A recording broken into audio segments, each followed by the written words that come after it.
Okusinziira ku bannamubende omusingo gw'okufuna ebbanja mu banka eno omuntu abadde alina okuwaayo ekyapa ky'ettaka kaada z'emmotoka n'abalala nga baliko omutemwa gw'ensimbi enkaluuzi babadde basooka okuwaayo.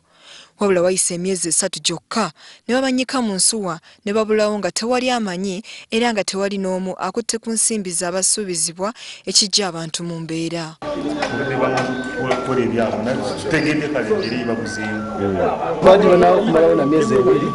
Nzowulira nti babbi abantu naye ng'ate abantu abamu bemanyi abamu babbi n'ensimbi ezisuka mu mitwalo 2 bemanyi.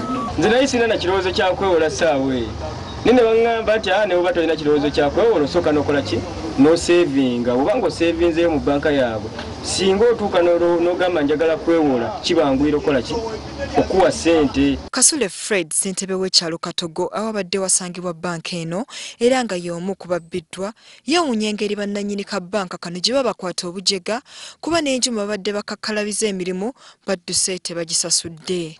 Buraka Microfinance yajja bwetyo etandika okuwola abantu era neyamba bulungi abantu nakati eri up to date.